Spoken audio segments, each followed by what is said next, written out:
Matt Thieleman is a transformational coach and visionary catalyst. He is a mindful leader and executive coach with Pilea. He is the founder and CEO of Golden Bristle and the author of This is Coaching. Welcome, Matt.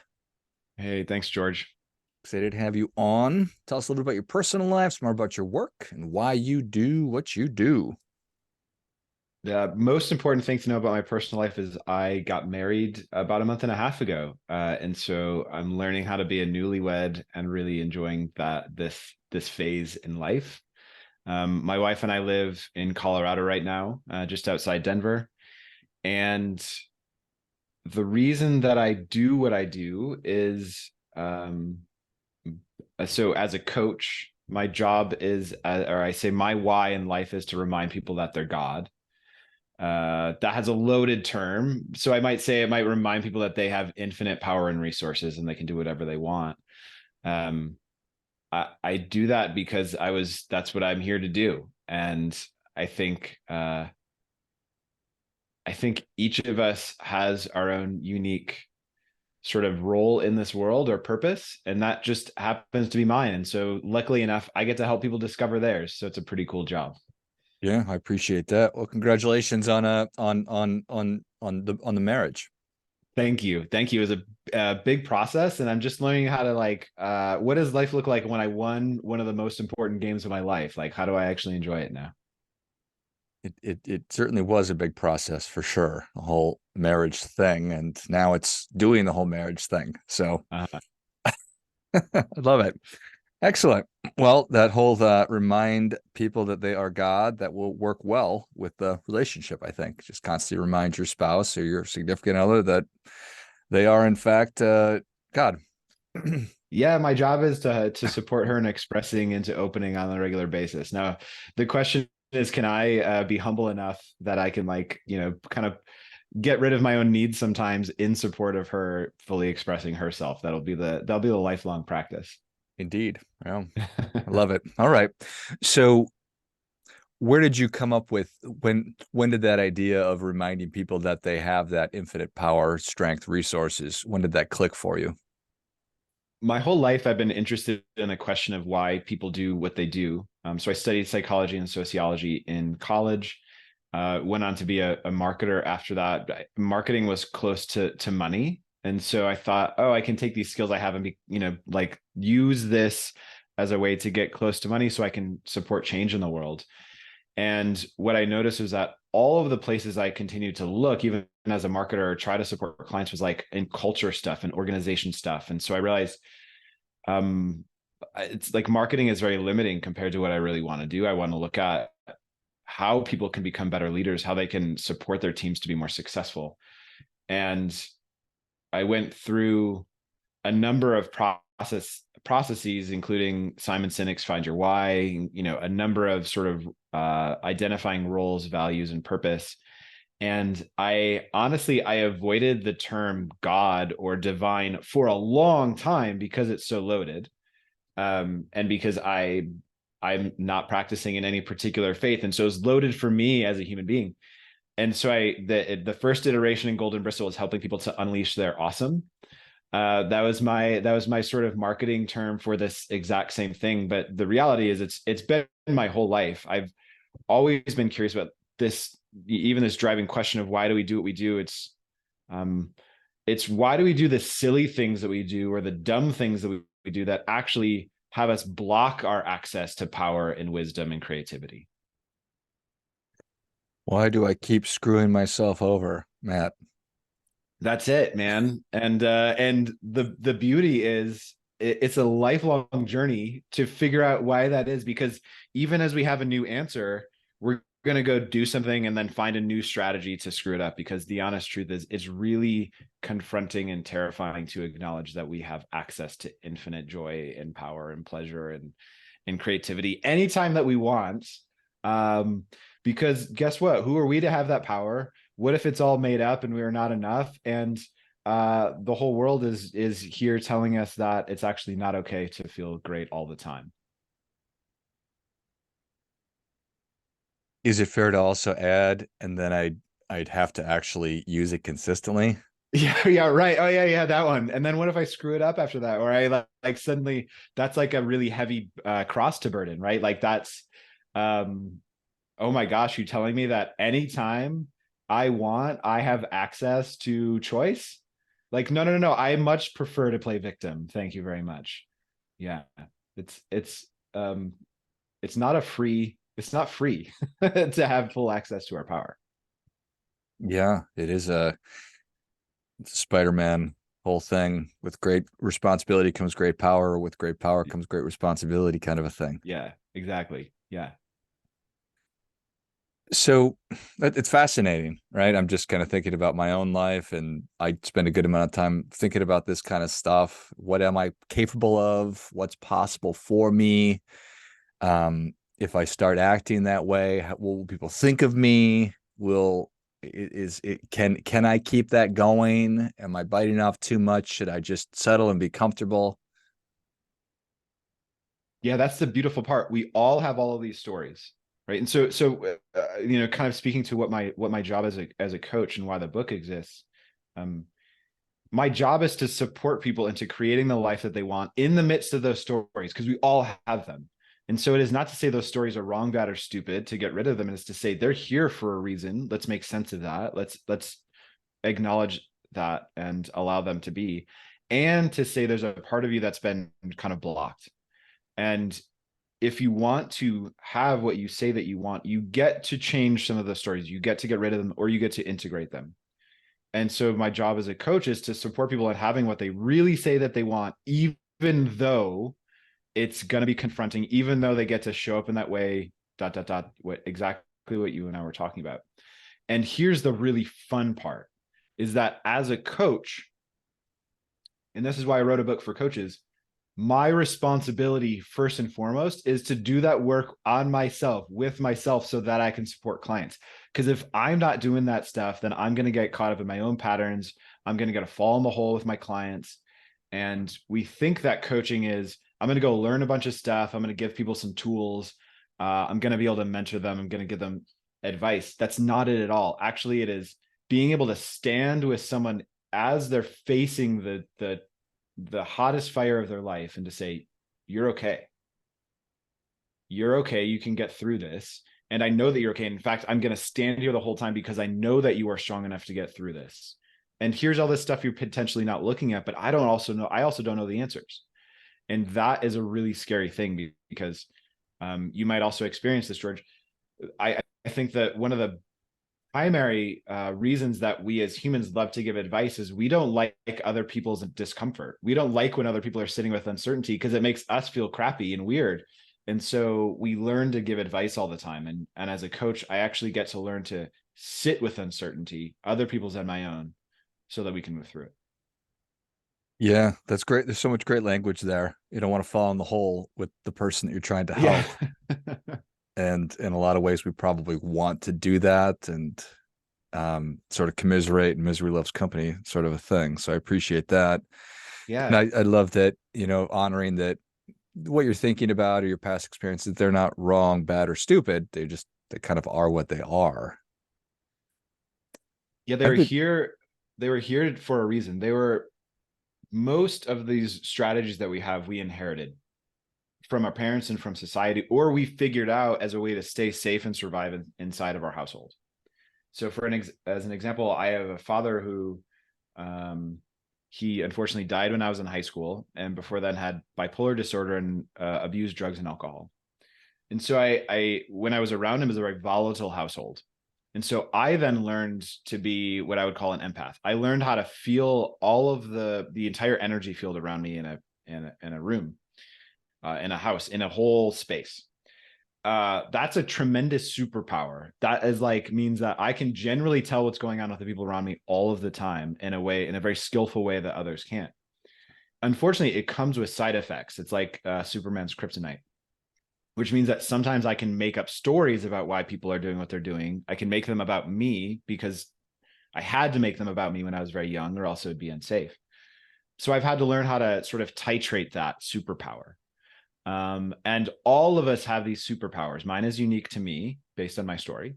You have your own. And unfortunately, a lot of times what happens is when we notice them, we see them, we say, oh, this thing is crappy, I'm going to get rid of it. But no, that's like the thing that got you here. You just need to you need to shift your relationship with it, or not let it completely drive the bus, because some other strategy is needed going forward. Don't throw the baby out with the bathwater. All these amazing quotes, right? That we like don't even we overlook because they're sort of banal at some point. Yeah. It's a I think it's fascinating. And yeah, it's I am here and I couldn't have arrived any other way. And it's the different experiences, good, bad, ugly, growing up that taught you to be more empathic, which is such a superpower. But it was also really tough to deal with the situations when you were a kid. So you don't want to turn your back on this stuff, but you also don't want to allow it to continue weighing you down and slowing your progress and growth. Yeah, and the reality is most of us don't see it because we have nervous system responses. So we go into fight, flight, or freeze when some of these things happen. And so we actually cannot have higher level thought. And so there's like a whole aspect here as we get into transformation work that is not only here, let's break down the thoughts or beliefs I have, which is actually, oh, this is happening in my body. This was what was trained. And so the more awareness we can create in those moments when we actually want to shut down, the more we can work with them. And as I said, our first instinct is to shut that down even more because it feels crappy, right? Like not many of us want to go into that fear state. And society, in fact, like encourages us not to. And so it it's a whole process to actually get in there, and there's a lot going on. Right. Yeah. I mean, that you've been acting this way for however many years it's been, you know, that for sure you've lived with it for a really long time. You've learned to deal with it. You've learned to work with it or around it or however it is. And it's informing how you've interacted with friends and other significant relationships and all these things. So it's so much. Yeah, which kind of going back to the beginning about, do I really want to dig into this or should I just stay where I'm at? Yeah, and that I often say it's a really courageous act because like in many ways, and it might sound like I'm disparaging our current culture or society, and to be clear, I'm not. I'm simply saying that these are things that exist in order to support us moving in a particular direction. Um, I think it's a really courageous act because our world is set up such that right now, if we don't take this courageous step and say, what do I really want? What am I really here for? Life is actually pretty good. Like we generally, in the US at least, more than 90% of people have jobs.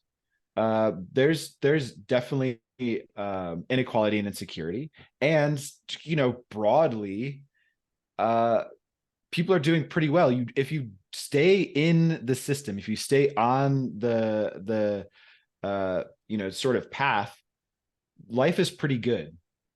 And so it's a really courageous act to not only confront ourselves, as we were talking about these sort of habitual patterns that we have, this discomfort that we feel in our body and in our mind, and to confront culture around us. Because as we start to step off, we'll have people say, why are you doing that? That doesn't make any sense. What if you fail? What if that, I mean, they're actually giving real voice to the things that are in our minds. And so we actually risk, in a very real way, we risk belonging. We risk the thing that is arguably most valuable to us as humans, because our brain tells us if someone rejects us, we literally die, because that's what would have happened, thousands of years ago, maybe hundreds of years ago, if we kind of walked out of the tribe.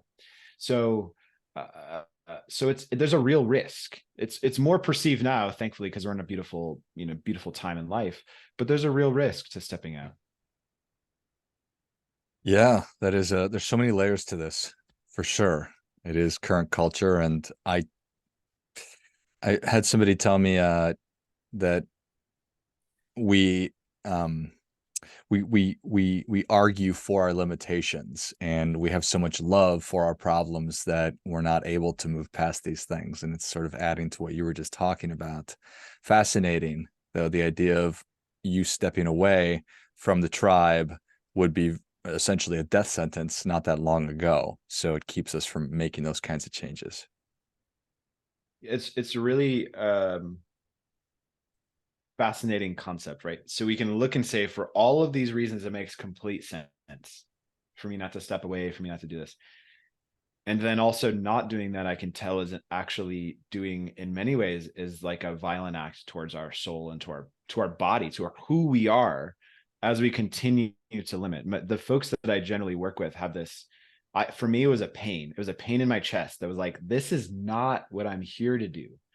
And it got so loud and painful that I had to step away. I personally believe that most all of us have this version. It might not be a pain, it might be a whisper, it might be some other question that won't go, an itch that has to be scratched. I believe that we all have it. And so for me, the human life, and this is how I end up moving back into spiritual worlds often with folks, is that it's a very spiritual practice, I think, to hold two truths as 100% true at the same time. So it seems 100% true. It makes 100% sense for us to not step away, to not question, right? We can talk about the biology. We can talk about how culture works. We can look at psychology and sociology. All of that is 100% true. And we can acknowledge there is also this part of me that needs to do this, and not doing this is actually violence committed against me. And I make the case in my book that our job as coaches is to learn to hold these opposing truths as true over and over and over again, all of the time with our clients, because that's how transformation ends up happening. It's how do we get both and? So an example that is really easy and really common is someone might think, I can't leave my corporate job, or I can't make more money. If I try to make more money, I have to give up my relationship. I have to give up good health. I have to give up all of my friends, because I have to work super hard and give my life to whatever it is to make more money. We have this idea of like things are at odds. And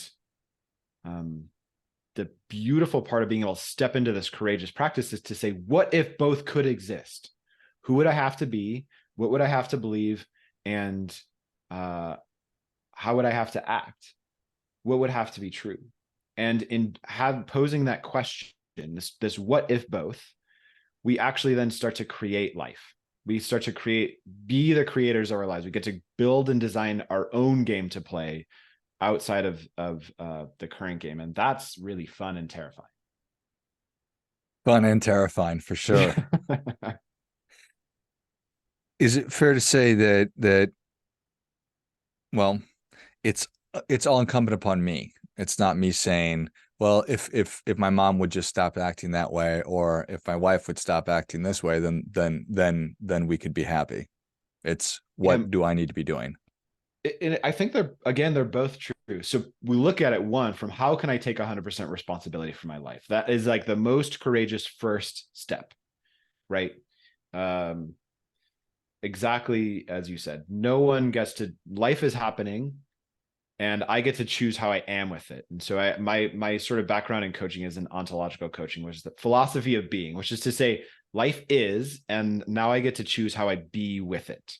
How am I choosing my relationship with it? So for example, yeah, my mom says this stuff.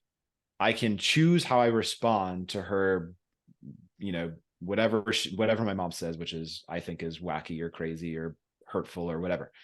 Her words don't have an impact on me, my choice or response to those words. And again, we have lots of quotes that give us that evidence. And also, what is true is our environment has a tremendous effect or impact on our success, right? Go to the desert versus being in Antarctica, and that is going to fundamentally change your days, how you live and act as a human, right? We're biological organisms. So our environment has a tremendous impact.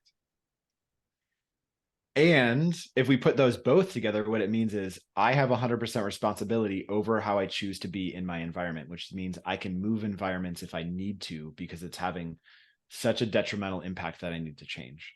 and the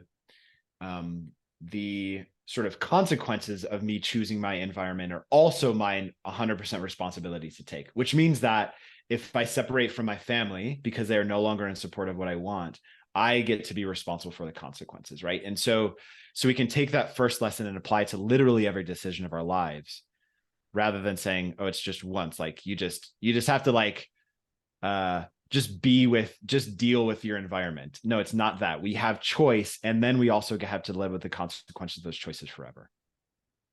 I love it. That's super powerful. I'm trying to keep this like light and like condensed here. Successfully. Well, Matt, thank you so much for coming on. Where can people learn more about you? How can they engage with you? Where can they get their copy of This Is Coaching? Yeah, so the best place to find me is on my website, which is goldenbristle.com. That's golden like the color, and then bristle like a brush, Bristle. You can also find me by searching Matt Thieleman on anywhere on the internet. I'm pretty findable. And then the book is called This Is Coaching. It's available on Amazon and across every online bookstore. Just search for This Is Coaching. Love it. Well, if you enjoyed as much as I did, show Matt your appreciation and share today's show with a friend who also appreciates good ideas. Go to goldenbristle.com and learn about all things Matt Thieleman. Get your copy of This Is Coaching wherever you buy your books online. And you can track Matt down on other places of the internet at Matt Thieleman, and that's Matt and then Thieleman. Thanks again, Matt. Thanks, George. Until next time, remember, do your part by doing your best.